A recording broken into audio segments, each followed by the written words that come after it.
아시다시피 사무엘상은 31장, 사무엘하는 24장, 도합 55장이 되는 적지 않은 분량의 책이지만 이 책에서 다루는 사람은 주된 사람은 세 사람이라고 그랬어요. 사무엘, 두 번째 사울, 그리고 다윗이었습니다. 이 세 사람의 이야기가 사무엘 상하에 기록되어 있는데 내용적으로 보면 사무엘 상하는 마지막 사사라고 우리가 부를 수 있는 사무엘에 대한 이야기, 그리고 그 뒤에 이어서 이스라엘의 최초의 왕이었던 사울, 그리고 그 이후에 이스라엘의 모든 왕들의 표본이자 스탠다드라고 얘기할 수 있는 다윗 왕의 이야기를 기록한 것이 사무엘 상하입니다. 오늘 우리가 눈여겨볼 부분은 이 성경 역사 가운데 사사들이 통치하던 시대에서 왕의 통치, 즉 왕정 시대로 넘어가는 부분이 오늘 우리가 읽은 부분입니다. 그러니까 사사들의 통치에서 왕의 통치로 넘어가는 부분이 오늘 우리가 읽은 부분인데요.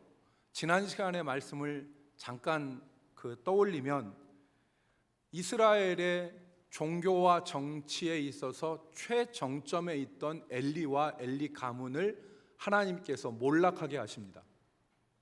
그리고 아이 사무엘을 이스라엘의 새 지도자로 세우시죠. 사무엘은 자신의 경험이나 자신의 재주로 일한 사람이 아닙니다.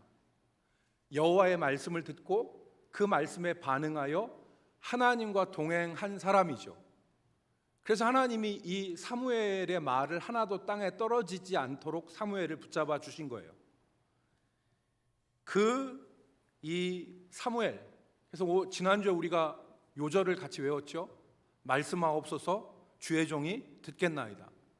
그렇게 산 사람이에요. 우리 같이 따라합시다. 말씀하옵소서 주의 종이 듣겠나이다. 이게 우리의 삶의 자세가 되어야 돼요. 한 주 동안의 우리의 삶이 말씀하옵소서 주의 종이 듣겠나이다 라고 하는 자세가 되어야 됩니다. 이게 사무엘의 삶의 자세였는데 오늘 본문은 지난주 우리가 읽었던 말씀과 시간적인 차이가 굉장히 많이 납니다. 지난주에 우리가 읽었던 본문은 사무엘이 아이였을 때였고 오늘 본문은 사무엘이 늙었어요. 굉장히 많은 시간이 있었고 사무엘을 대신하여 사무엘의 아들들이 사사로 다스렸던 것입니다. 그때 백성들이 뭘 요구해요? 왕을 요구해요. 백성들이 우리에게도 다른 나라와 같이 왕을 세우소서, 우리에게도 왕을 세워주십시오, 이렇게 요구한 것입니다. 이유는 두 가지였죠. 첫 번째는 사무엘의 아들들이 사무엘과 같지 않았기 때문에 그런 것입니다. 사무엘과 같이 이스라엘을 다스린 게 아니라 그들이 자기의 이익을 위해서 뇌물을 받고 지판을 굳게 만들었습니다. 여러분, 질서가 무너졌다는 얘기예요. 이 얘기는 사회에 재판이라는 것은 이해가 상충된 사람들이 벌이는 일 아닙니까? 그런데 이 재판이 자기의 이익에 반하면 나쁜 재판이 되는 거예요. 그런데 그 항의를 이겨낼 수 있는 것이 바로 뭐냐면 공정성입니다. 그 공정성이 무너지면 재판은 아무것도 아닌 게 되는 거예요. 그런데 사무엘의 아들들이 사사가 되어 다스리는데 재판을 굽게 했다는 거예요. 두 번째는 이스라엘 백성들이 다른 나라들과 같이 우리에게도 왕을 세워주십시오. 블레셋과 같은 이스라엘의 주변 나라들이 왕이 있었는데 그들과 같은 왕을 제 백성들이 요구한 것입니다. 여러분, 오늘 우리는 이제 이 이스라엘의 왕에 대해서 오늘 생각해 볼 텐데요. 왜냐하면 이제 이것이 중요하기 때문에 그렇습니다. 왜냐하면 앞으로 우리가 읽을 성경 가운데는 수많은 왕들이 나와요. 그리고 이 왕들을 중심으로 역사가 전개되어집니다. 여러분, 사무엘 상하 다음에 나오는 책이 무슨 책입니까? 열왕기 상하죠. 열왕기 상하가 사무엘 상하 다음에 나와요. 이 열왕기 상하라는 얘기는 바로 그 말은 많은 왕들이란 뜻입니다. 벌릴 열자를 썼죠. 벌릴 열자를 써서 많은 왕들이라는 뜻이에요. 거기 열왕기 상하에 보면 북이스라엘 남유다의 수많은 왕들의 이름이 나옵니다. 그래서 영어의 열왕기 상하의 책 제목이 The Book of Kings잖아요. 왕들의 책이다 이 말이에요. 수많은 왕들이 나온다. 그래서 이스라엘 역사가 이 왕들을 중심으로 전개가 되는데, 오늘 이 왕에 대해서 우리가 간단하게 말씀을 좀 나눠보도록 하겠습니다. 첫 번째 우리가 살필 것은 이스라엘이 요구한 왕, 그게 어떤 존재이냐라고 하는 것을 생각해 볼 필요가 있습니다. 백성들이 사무엘에게 요구한 왕은 첫 번째로 세속적인 통치자였습니다. 세속적인 통치자. 백성들은 사무엘에게 와서 다른 나라들과 같은 왕을 세워달라고 요구했습니다. 즉 세속적 통치자이죠. 사무엘이 이스라엘이 요구한 왕을 기뻐하지 아니하고 왕의 제도가 어떤 것인가를 얘기했음에도 불구하고 백성들은 오늘 19절과 20절 말씀에 보면 왕을 세워달라고 하는 것을 요구합니다. 19절 말씀에 백성이 사무엘의 말 듣기를 거절하여 이르되 아니로소이다 그랬어요. 아닙니다. 우리도 우리의 왕이 있어야 하리니, 20절, 우리도 다른 나라들 같이 되어 우리의 왕이 우리를 다스리며 우리 앞에 나가서 우리의 싸움을 싸워야 할 것이니이다 하는지라. 즉 지금 이스라엘이 요구한 것은 블레셋과 다른 주변 나라들처럼 강력한 정치적인 힘과 군사적인 힘을 가진 왕을 세워서 자기들을 다스려 주기를 원한 것입니다. 생각해 보세요. 다른 나라들을 보니까 왕이 있어서 대규모 이런 군사적인 능력도 있고 또 정치적인 힘도 있고 대규모 토목 사업 같은 것들도 벌이고, 그래서 나라가 부강하고 잘 되는 것 같은데 우리는 왕도 없고 비리비리하고 비실비실하는데 왕을 좀 세워주십시오, 이 얘기 아니겠습니까? 그런데 여러분 생각해 보세요. 하나님께서 이스라엘 백성을 애굽에서 인도하셔서 가나안 땅으로 들여보내실 때에 이스라엘 백성들에게 한 가지 꼭 실천해야 될 것을 말씀하셨습니다. 그것이 무엇입니까? 가나안의 문화를 본받지 말아라. 그 땅에 들어가서 그 땅 백성들과 같이 되지 말아라. 그것을 말씀하신 것이죠. 즉 가나안의 문화에 물들지 않고 하나님의 백성으로서의 정체성을 지키시기를 원하셨던 것입니다. 여러분, 그 하나님이 원하시는 것을 기록한 책이 바로 신명기입니다. 뭐라고요? 신명기라고. 이스라엘 백성이 40년 동안 광야 생활을 하다가 요단강을 앞에 두고 이제 건너기만 하게 되면 약속의 땅인데, 그 모압 평지에서 모세가 이스라엘 백성들에게 그 땅에 들어가거든, 이 강을 건너서 하나님이 주신 약속의 땅에 들어가거든 어떻게 해야 될 것을 가르친 것, 그 하나님의 말씀을 기록한 것이 바로 신명기입니다. 그 신명기의 핵심 내용이 바로 무엇입니까? 가나안의 타락한 문화를 거절하고 하나님의 백성으로서 살아가야 된다. 여러분, 그래서 신명기 17장 17절로 18절 말씀에 보면 이스라엘 백성에게 하신 말씀이 나오죠. 심중에 이르기를, 내가 혹시 심중에 이르기를 이 민족들이 나보다 많으니 내가 어찌 그들을 쫓아낼 수 있으리요 하리라마는, 그들을 두려워하지 말고, 거기 들어가서 이 백성들 내가 어떻게 쫓아낼 수 있을까 두려워하지 말고, 내 하나님 여호와께서 바로와 온 애굽에 행하신 것을 잘 기억하되 그들 두려워하지 말고, 두 번째는 뭐냐? 그들 본받지 말아라. 신명기 7장 2절과 3절 말씀에 보면 이렇게 기록합니다. 가나안 백성들과 어떤 언약도 맺지 말고 그들을 불쌍히 여기도 말고 그들과 혼인도 하지 말라고 하셨습니다. 그런데 지금 이스라엘 백성들은 무엇을 요구하는 겁니까? 다른 나라들과 같이, 그 땅에 있는 나라들과 같이 왕을 세워 주십시오. 여러분, 오늘 우리가 살아가면서 우리가 이 땅에서 하나님의 백성으로 마치 우리의 삶이 가나안에 들어간 이스라엘 백성들과 같은 측면이 있는데, 오늘 우리가 이 땅을 살아가면서 우리가 세상을 따라 세상을 본받고 세상의 문화에 젖어서 살아가서는 안 된다는 것을 오늘 우리에게 교훈하고 있는 것입니다. 하나님의 백성들은 가나안 땅에 살면서 가나안 문화에 동화되는 것이 아니라 가나안 땅에서 세상에서 하나님의 백성의 정체성을 지키면서 살아가야 된다는 것이죠. 남들이 하는 것 다 하고 남들이 하는 짓 다 하면서 교회 나와서 살아가는 것이 아니라 하나님의 백성으로 살아가는 거예요. 그게 하나님이 원하신다는 거예요.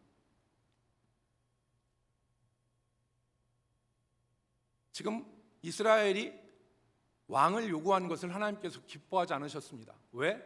세상으로 그들의 마음이 향하여 있기 때문에.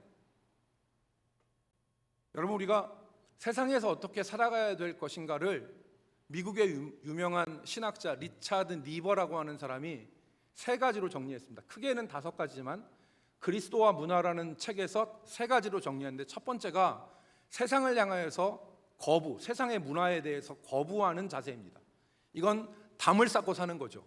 세상의 문화를 죄악된 것으로 생각해서 담을 쌓고 사는 것입니다. 그러니까 과거에 이렇게 살았던 적이 있습니다.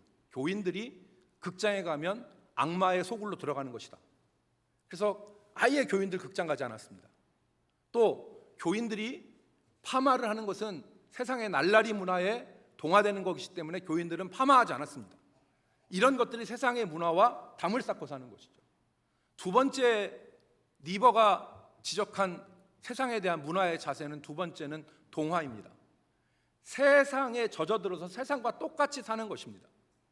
그러니까 그리스도인의 정체성이 구별되지 않고 세상 사람들처럼 술 마시고 세상 사람들처럼 거짓말하고 세상 사람들처럼 음란한 짓을 다 하면서 살아가는 것, 그러면서 세상 사람과 똑같이 살아가는 거예요. 그래서 어떤 교회는 성탄절 전야에 교인들이 맥주 박스를 갖다 놓고 같이 교회에서 맥주 파티를 하는 일들, 그런 일들이 세상과 동화되는 거죠.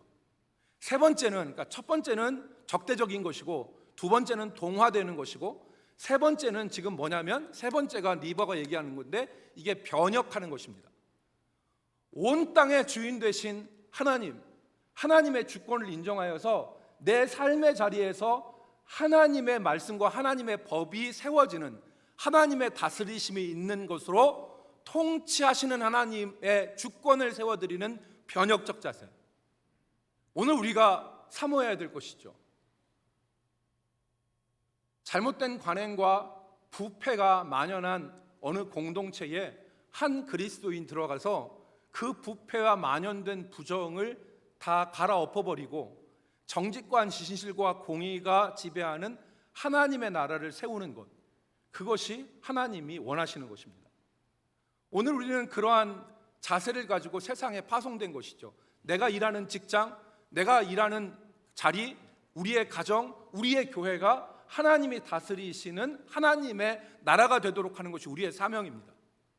오늘 그런 의미에서 이스라엘 백성들은 가나안 백성들이 세운 왕이 아니라 진짜 참다운 왕, 그 왕을 바라보며 그 왕을 따라 살아야 됐습니다.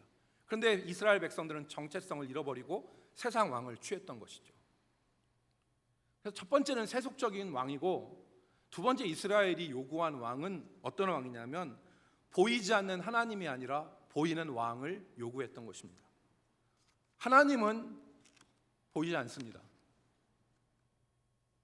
보이는 왕,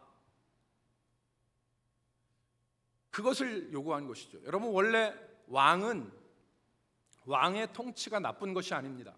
지금 사무엘이 이스라엘 백성들이 왕을 요구했을 때 그것을 기쁘게 여기지 않고, 하나님께서도 이스라엘 백성들이 왕을 구한 것을 기뻐하지 않으셨지만, 왕이라고 하는 것은 원래 이 부분만 읽으면 성경은 왕을 부정적으로 생각하는구나 이렇게 생각할 수 있지만, 성경은 한 곳을 보는 게 아니라 전체를 봐야 됩니다. 그래서 성경은 원래 왕의 제도를 부정하지 않습니다. 첫 번째는 그 근거로, 첫 번째로 다윗이 하나님을 왕이라고 표현했습니다. 시편 145편 다윗이 노래합니다. 왕이신 나의 하나님, 내가 주를 높이고 영원히 주의 이름을 송축하리이다. 왕이신 나의 하나님, 왕이 만약에 부정적인 것이라면 다윗은 하나님을 왕으로 표현하지 않겠죠. 근데 왕이신 나의 하나님이라고 그랬어요. 두 번째, 하나님께서 이 왕의 자리를 축복으로 주신 것을 우리가 성경에서 발견할 수 있습니다. 다윗이 하나님을 위해서 여호와의 집을 짓고자 했을 때 하나님께서 다윗에게 복 주셨어요. 그게 뭐냐면 다윗의 아들 솔로몬에게 영원한 왕위를 주시겠다. 그래서 사무엘하 7장 13절 말씀에 보니까 그는 내 이름을 위하여 집을 건축할 것이요 나는 그의 나라 왕위를 영원히 견고하게 하리라. 여러분, 지금 이스라엘 백성들은 보이지 않는 왕 하나님을 거부하고 눈에 보이는 왕을 원한 것이죠. 그러나 여러분, 하나님은 아까 우리 장로님 기도하신 것처럼 보이지 않으시지만 인생의 생사화복을 주관하시고 그리고 인류의 역사를 주장하시는 살아계신 하나님이심을 우리가 믿어야 됩니다. 하나님이 보이지 않기 때문에 안 계신 것이 아니라 보이지 않으셔도 우리의 생사화복, 인생의 생사화복과 인류의 역사의 주인이 되시는 분이 바로 누구시냐면 여호와 하나님입니다. 그 하나님 우리가 의지하고 사는 것입니다. 근데 이스라엘 백성들 믿음이 있으면 이것을 바라보는데 믿음이 없으면 눈에 보이는 왕을 원하게 되는 것이죠. 세 번째는 이스라엘 백성은 보장되지 않은 약속보다는 누릴 수 있는 현실을 원한 것입니다.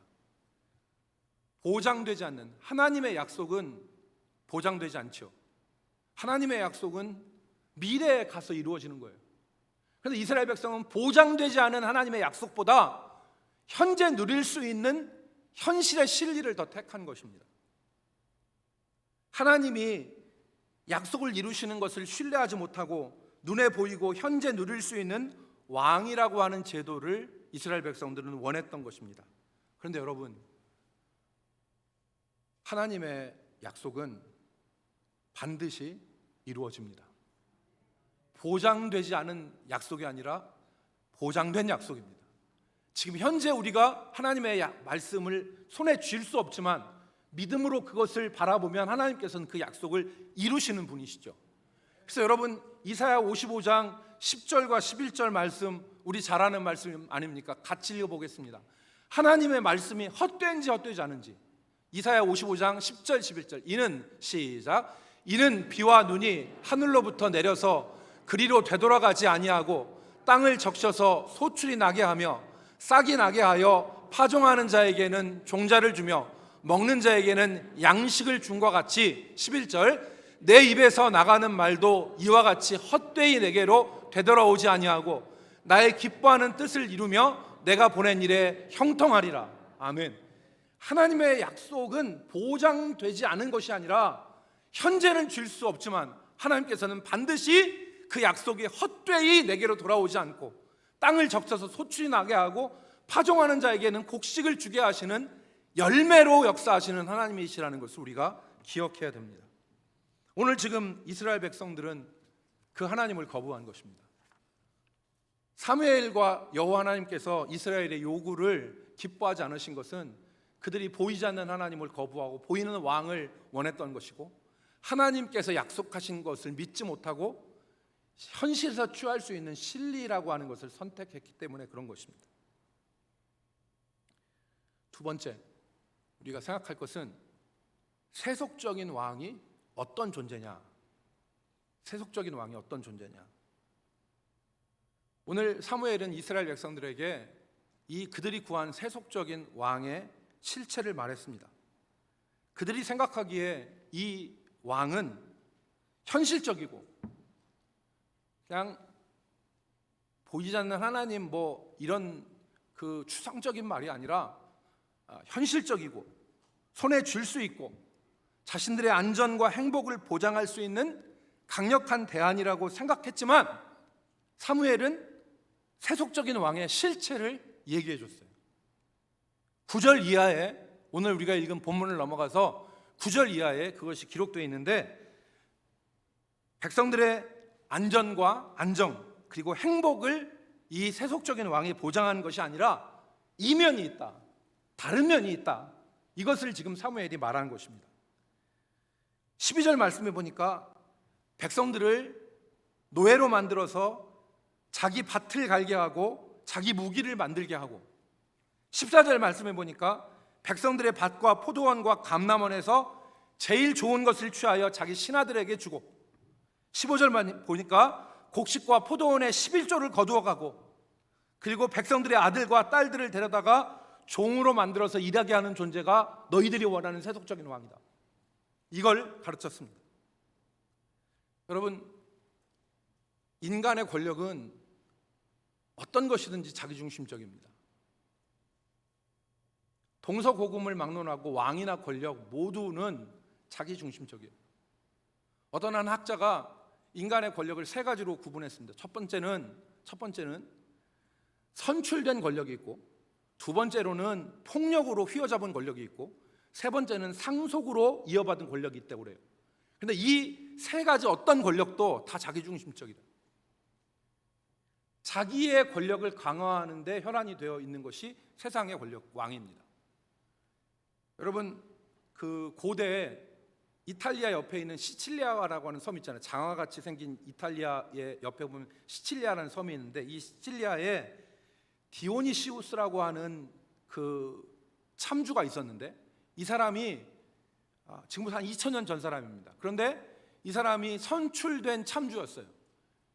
근데 이 사람이 어떤 일을 벌였냐면, 자기 호위병이 600명이었거든요. 그런데 자기 호위병을 1000명으로 늘리기 위해서, 그 당시 뭐 그리스 사람들, 이태리 사람들, 이 사람들이 다들 뭐 시민 정치 형태를 띄었으니까 자기 호위병을 600명에서 1000명으로 늘리기 위해서 자기가 자기를 공격하는 가짜 테러를 만들어서 자기 호위병 400명을 늘리려고 했던 사람으로 유명한 사람이 디오니시우스라는 사람입니다. 그러니까 선출된 권력도 자기 중심적인 것은, 이건 두말할 필요 없습니다. 인간의 권력의 무상함을 느끼게 하는 사람이, 우리가 잘 아는 사람이 있죠. 그 사람이 바로 로마 황제 네로입니다.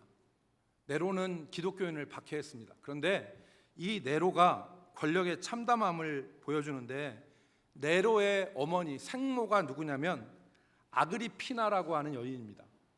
역사에서 아그리피나라고 하는 여인은 이 네로의 어머니를 소아그리피나라고 하고, 이 소아그리피나의 어머니를 대아그리피나라고 하거든요. 근데 이 아그리피나가 어떤 일을 했냐면, 자기의 아들 네로를 왕으로 올리기 위해서 자기의 세 번째 남편 클라우디우스, 사도행전 18장 2절에 보면 클라우디오가 유대인들을 로마에서 떠나라고 말하잖아요. 그 칙령을 내린 사도행전 18장 이전에 클라우디오가 세계사에서 클라우디우스라는 사람인데 네로의 전임 왕제였습니다. 그런데 이 아그리피나가 클라우디우스하고 결혼을 했는데, 세 번째 남편이에요. 이 클라우디우스를 자기 아들을 왕으로 세우기 위해서 독살을 해요. 그래서 자기 아들을 왕으로 세웁니다. 자기 아들을 왕으로 세워요. 이것도 참 어려운 일인데, 끔찍한 일인데, 이 네로가 포파에아라고 하는 그 한 여인이 있어요. 당시에 절세 미인이었다고 합니다. 그런데 이 포파에아에게 빠져서 이 여인과 결혼을 하기 위해서 결국 결혼을 합니다. 근데 이 절세 미인이기도 했고, 그리고 정치적 야심이 있는 포파에아가 네로의 어머니 아그리피나가 정치적으로 너무 세니까 왕과 이 어머니를 이간질을 해요. 그래서 결국 네로가 어떤 일을 하냐면 자기 어머니를 죽입니다. 생모를. 우연을 가장해서, 그러니까 가라앉는 배를 만들어서 자기 어머니 아그리피나를 물에 빠져 죽게 만들려고 하는데, 거기서 살아나니까 결국에는 자객을 보내서 자기 어머니를 죽여요. 유명한 말이 있습니다. 네로가 아그리피나를 죽이기 위해서 자객을 보냈는데, 자기 아들이 자기를 죽이려고 하는 것을 알자 이 아그리피나가 자객한테 무슨 말을 하냐면 내 자궁을 쳐라 그랬어요. 내 자궁을 쳐라. 그러니까 네로를 배 아파서 낳았는데 그 아들이 자기를 죽이려고 하는 거예요. 권력 때문에. 그래서 이 아그리피나가 자객한테 하는 말이 내 자궁을 쳐라. 그래서 이 자객에 의해서 네로의 어머니 아그리피나가 죽습니다. 그러니까 모든 것이 포파에아에게 돌아가는 것처럼 보였지만 포파에게 돌아가지 않습니까? 네로는 이 포파에아를 독살합니다. 그러니까 우리는 권력이라는 것이 얼마나 자기중심적이고 맹목적이고 최소한의 예의와 인지상정도 무시할 수 있는 것인가를 우리가 여기서 볼 수 있죠. 사무엘이 그걸 깨닫게 한 것입니다. 세속 권력이 얼마나 비참한 것인가를 깨닫게 한 것이죠. 이제 세 번째, 진정한 왕. 오늘 우리는 그러면 진정한 왕이 누군가에 대해서 생각하지 않을 수 없습니다. 결론적으로 우리는 진정한 왕 예수 그리스도 우리 하나님, 이렇게 고백할 수 있습니다. 우리의 진정한 왕 예수 그리스도 우리 하나님. 다윗이 고백한 것처럼 왕이신 나의 하나님. 그러니까 내가 따르고 내가 무릎 꿇히고 내가 일생을 바칠 수 있는 왕은, 진정한 왕은 나의 하나님, 나의 구주, 나의 예수 그리스도. 왜냐하면 이 왕은 우리를 위하여 자신의 생명을 주신 왕이기 때문에 그렇습니다. 로마서 5장 8절에 우리가 아직 죄인 되었을 때에 그리스도께서 우리를 위하여 죽으심으로 하나님께서 우리에 대한 자기의 사랑을 확증하셨느니라 그랬어요. 이 왕은 자기의 생명을 던져서 우리를 살리시고 우리를 부요하게 하시기 위해서 자신을 비우신 그 왕이 바로 우리 구주 예수 그리스도입니다. 오늘 우리가 따라야 될 진정한 왕, 바로 누구인가를 오늘 우리에게 생각하게 합니다. 여러분, 우리가 세상을 살아가면서 이 시대에 요구하는 많은 왕들이 있습니다. 이것은 이스라엘에 구한 세속적인 왕과 다를 것이 없죠. 오늘 우리가 이 시대에 요구하는 왕들이 있습니다. 이것만 있으면, 이 왕만 있으면 우리가 행복하고 우리가 안정되게 살아갈 수 있겠구나라고 하는, 이 시대에 우리가 세상의 사람들을 본받아서 하나님께 요구하는 왕들이 있죠. 그게 바로 경제적인 왕, 아파트나 빌딩 같은 것들입니다. 아파트나 빌딩이 있으면 우리의 삶이 얼마나 행복하고 얼마나 든든하고 얼마나 좋을까. 여러분 생각해 보십시오. 강남에, 서울 강남에 30평 아파트가 4개 한 채 있다고 생각해 보십시오. 왜 웃으십니까? 생각만 해도 좋으십니까? 강남에 아파트 한 채가 30평짜리 아파트, 40평짜리, 아니 20평짜리 강남에 아파트가 있다고 하면 내 인생이 얼마나 든든하고 행복할까. 또 이런 생각할 수 있습니다. 아니 좀 배포를 넓혀서, 이왕 없을 거니까 배포를 넓혀서 강남에 한 30층짜리 빌딩이 4개 하나 있다고 생각해 보세요. 그것만 있으면 나뿐 아니라 내 자식까지도 호의호식하고 편하게 살 수 있을 텐데 라고 우리가 생각하지 않아요? 이것이 오늘 우리가 요구하는 이 시대의 왕이죠. 그것만이에요? 사회적인 왕도 있지 않습니까? 내가 다른 사람한테 번듯하게 내밀 수 있는 명함 하나 있었으면 좋겠다. 나 이런 사람이에요 라고 내밀 수 있는 명함. 그 명함이 우리를 어디 가서 꿀리지 않게 하고 우리를 주눅들지 않게 하고 우리를 어깨를 필 수 있고 살게 할 수 있을 것 같은 생각이 들지 않습니까? 그거 다 드는 생각입니다. 그런 것이 이 시대가 요구하는, 우리가 시대를 다른 나라들처럼 우리에게도 왕이 있어야 되겠습니다. 이런 생각을 우리가 하지 않습니까? 우리는 그것들을 위해서 경쟁의 가축장에서 살아갑니다. 그러나 오늘 우리가 읽은 말씀을 통해서 이 세속적인 왕들이 진정 우리의 삶을 보장할 수 없고 오히려 그것들이 우리의 삶을 비참하게 만든다는 것을 우리가 생각했으면 좋겠습니다.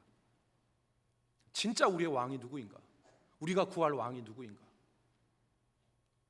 잠언 기자는 우리에게 그런 의미에서 귀한 말씀을 교훈합니다.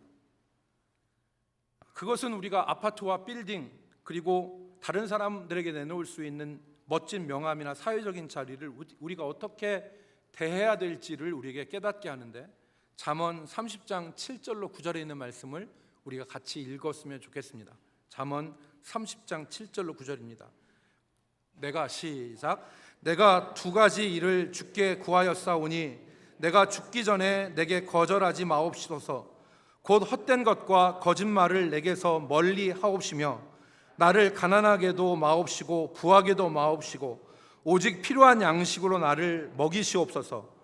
혹 내가 배불러서 하나님을 모른다고 여호와가 누구냐 할까 하오며 혹 내가 가난하여 도둑질하고 내 하나님의 이름을 욕되게 할까 두려워함이니이다. 아멘. 이 지금 잠언 기자가 얘기하는 것이 무엇입니까? 가난하게도 마옵시고 부하게도 마옵시고 오직 필요한 양식으로 나를 먹이시옵소서라고 기도합니다. 배불러서 하나님을 잊지 않게, 그러나 가난해서 도둑질하여 하나님의 이름을 욕되게 하지 않도록 해달라는 것입니다. 여러분, 이 말씀을 잘 해석해야 됩니다. 이 말씀은 가난과 부요의 중간을 살게 해달라는 말씀이 아닙니다. 하나님의 백성들은 사회적으로 중산층이 되어서 살아야 된다는 것이 아닙니다. 첫 번째, 내가 세상에 있는 부요함을 탐해서 7, 8절에 있는 것처럼 헛된 말과 거짓말로 살아가는 인생이 되지 않게 해달라는 것입니다. 우리가 세상에 있는 세상의 왕들을 쫓아가다 보면 헛된 것을 쫓아가게 되고 거짓말하게 되고 인생의 참 진리를 떠나서 살게 되기 때문에 하나님, 나로 정말 세상에 있는 물질을 위하여서 거짓말과 헛된 것으로 쫓아가는 삶을 살지 않게 해주십시오, 그 말입니다. 두 번째 구하는 것이 무엇입니까? 하나님, 내가 정말 가난해서 도둑질하여서 하나님의 영광을 가리는 일을 하지 않게 해주십시오. 둘 다 무엇과 관련된 것입니까? 여호와 하나님과 관련된 것입니다. 너무 부해서 하나님을 모른다고 하고 하나님을 외면하면서 하나님을 잊어버린 채 세상의 물질 가운데 살아가지 않게 해주시고, 너무 가난해서 하나님을 욕되게 하는 일을 내가 하지 않게 해주십시오. 결론이 무엇입니까? 이 사람이 진짜 원하는 것은 가난한 것도 그리고 부요한 것도 그게 중심이 아니라 내 삶에 있어서 진정한 왕은 오직 여호와 하나님입니다. 내가 그 하나님을 따라 살아가는 인생이 되게 하여 주시옵소서. 이게 잠언 기자의 고백이고 기도였던 것입니다. 여러분, 오늘 우리가 물질이 죄악이 아니죠. 다윗은 일평생 얻은 정복 전쟁에서 얻은 수많은 물질을 여호와의 전을 짓는데 다 사용했습니다. 그의 아들 솔로몬에게 그 재물을 다 넘겨주면서 심지어는 설계도까지 자기가 그려서 여호와의 성전을 건축하게 했고, 이 시대 우리가 잘 아는 쉰들러 리스트의 오스카 쉰들러는 자기의 물질을 다 들여서 NMR 범람 공장을 만들어서 죽어가는 유대인 1200명을 살렸습니다. 자기의 있는 힘을 가지고 유익한 일을 했던 것입니다. 오늘 우리가 어떤 물질의 거부나 물질을 죄악시하는 것이 아니라 정말 가난케도 마옵시고 부욕해도 마옵시고 오직 필요한 양식으로 우리를 먹이게 하옵소서. 그래서 내가 배불러서 하나님을 잊고 사는 것 아니라, 하나님을 모른다고 하는 것이 아니라, 혹은 가난해서 도둑질하여서 하나님의 이름을 욕되게 하는 게 아니라, 오직 일평생 나의 진정한 왕은 내가 무릎 꿇고 내가 경배하고 내 인생을 드리고 내 시간을 드리고 나의 열정을 드리고 나의 헌신을 드릴 수 있는 유일한 왕은 오직 여호와 하나님입니다. 나를 죄악에서 건지시고 내 인생의 인도자가 되시고 내 인생의 등불을 밝히시고 내 인생의 흑암을 밝히시는 여호와 하나님. 말씀을 정리하겠습니다. 사랑하는 성도 여러분, 여러분의 왕은 누구입니까? 여러분이 구하는 왕은 누구입니까? 세속적인 왕입니까? 아니면 진정한 왕 여호와 하나님입니까? 여러분의 왕을 분명하게 바라보십시오. 나의 왕이 누구이신지를 분명하게 고백하십시오. 하나님을 경외하고 하나님의 백성으로 살아가는 우리 성도들이 되기를 주의 이름으로 축복합니다. 기도하겠습니다. 거룩하신 하나님, 우리를 이 땅에 살게 하셨는데 마치 이스라엘 백성들을 약속의 땅 가나안에서 그 땅의 거민들 주변 가운데, 그 땅의 거민들 가운데서 살아가게 하시고 그들에게 원하시는 것이 진정 하나님의 백성으로서 살아가게 하시는 것을 원하셨는데, 오늘 우리에게도 하나님께서 그것을 원하시는 것을 깨닫게 하여 주시옵소서.